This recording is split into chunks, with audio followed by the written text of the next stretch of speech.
What happens when the Iron Avenger's greatest foe is his own mind? Well, let's hop into the pages of Tony Stark Iron Man issue number 9 and find out for ourselves, shall we? Alrighty then, so picking up from where the last issue left off, the heroes are still dealing with the threat of the Controller, who has gotten super swole jacked brother off all the psychic energy he's stealing from the Escape. The Controller's brainwashed minions are running amok across the world right now, which means our heroes aren't going to be getting any reinforcements from the Avengers or the Avengers backup. It's Janet who actually riddles out something rather interesting about the Controller, and that is despite what his name might lead you to believe, he's not trying to control anyone in this fight right now, which means his attentions are probably divided elsewhere. That would be Stark's own Chief of Security and Controller's longtime mole. Janet is able to hit Controller full blast in the face, and in doing so severing the tie. Also, while the heroes might not be getting any backup from their friends in this situation, they do get some backup from their enemies. Banetronics and their lady boss figured that, hey, they're kinda culpable in this situation, so they might as well actually help Iron Man and his friends defeat the Controller, if only to make a better case for themselves later on when everyone else realizes that they armed Controller's minions. Now, where exactly is Iron Man right now? Well, he's still trapped in the Escape. Specifically, he's trapped in a cheesy recreation of the original Iron Man stories. Now, Tony's not alone in this situation either. He's being overseen by Motherboard, yet another AI that's gone nuts. The only difference is this one was modeled after the woman who raised Tony. And just to really soap opera things up, the only person who might be able to save him right now is Amanda, aka his birth mother, who has just recently come back into his life. The cyber mom doesn't like this very much, and decides to turn Tony against his flesh and blood mother by updating her character skin, making her look like the old Black Widow. Ooh, that's fun.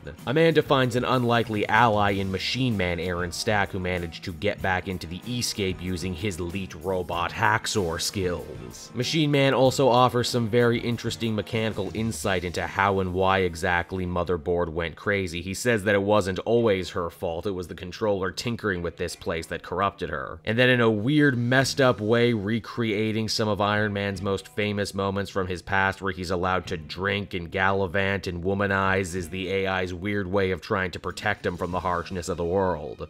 Basically, it's his own weird Peter Pan existence where he never has to grow up and never has to learn any lessons. Amanda still feels that she can get through to her kid, and Machine Man is willing to sacrifice himself in a distraction so she can do just that. And because this is an old-timey Iron Man story, Machine Man is sure to masquerade as the Russian Trollbot. Because, like, seriously, every other Iron Man villain from back in those days were all some flavor of evil Russian. Now, I thought the cartoon theme song gag was just that, but it turns out to actually be important, for you see, Amanda is able to drown out that song with one of her own songs. In doing so, snapping Tony back to reality, or as close to reality as you get when you're literally walking around in a giant framework-style simulation. This once again greatly angers the Motherboard, who shares with Amanda and everyone else what the reader already knew, and that is that Tony only started working on the Escape in the first place after he reformed his body. Tony wanted a place where his mind could live forever in case his new cloned body ends up breaking down, and it's here that Motherboard drops the real bombshell. And that is, after running some genetic tests on Tony while his mind was busy here in the simulation, we discover that this new clone body actually has zero genetic material related to the original Tony.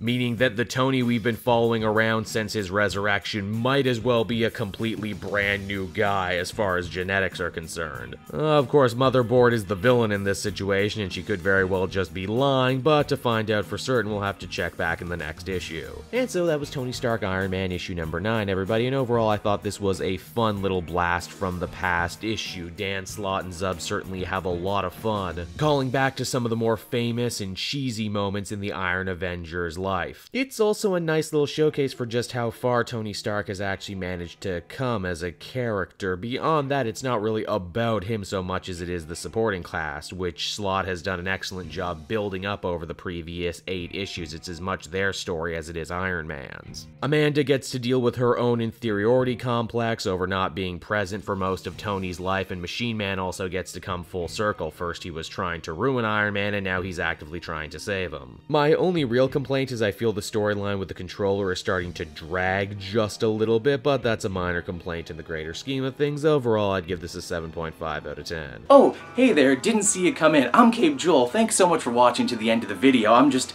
hanging out here trying to figure out how to keep these intros fresh and interesting for everybody.